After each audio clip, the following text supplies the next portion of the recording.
and we're going to use the quick selection tool. The quick selection tool in the toolbar is right here. Usually you'll see a magic wand tool and a quick selection tool. If you right click it, you'll see the difference between the two. We're going to work on quick selection. On the quick selection, you also have the opportunity to change your brush, the hardness and the size of the brush. Here you can change like the diameters and angles to where you want it to be. You can make it going this way. You can make it skinnier when you're trying to get into little areas of the hair or the face, or you can just make it to a regular circle, which we're going to do.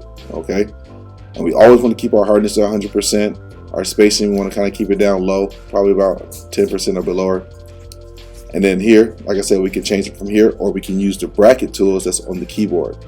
Okay, so going on back to the page, when I click on the image, I'm going to click and hold and drag. So you notice how it's dragging over my face and over the body of the image.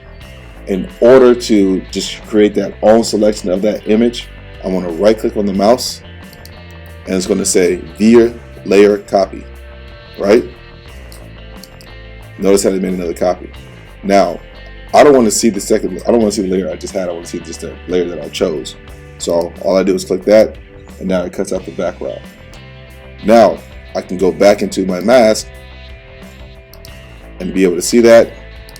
I can enlarge it. I can also choose the opacity to go down to be sure that it's going correctly over the head.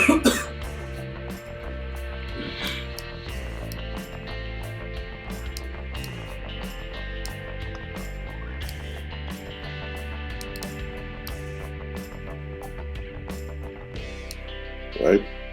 So now just push enter, same thing now. Now I just go back to my opacity, turn it up, right? So now it's over the face, and now I want to select just this layer so I don't see this background image here. So I go back into the layer, into the quick selection tool, click on the mask, what I want. All right?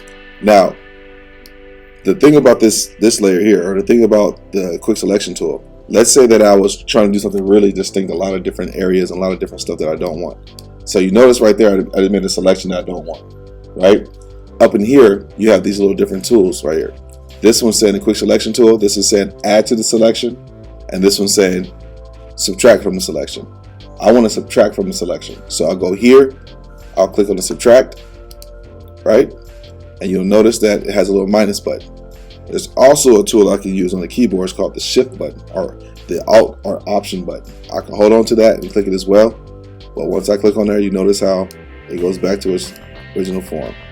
Now if I want to go back and fix things, or go back and do a completion or add on to it, right? That's all I do. Okay. Now, in order to get rid of that background selection, the white of it, or is that the white that's not selected, I go here, right click, same thing, layer via copy, right? Now get rid of this layer, and there you go. You have your mask on the person.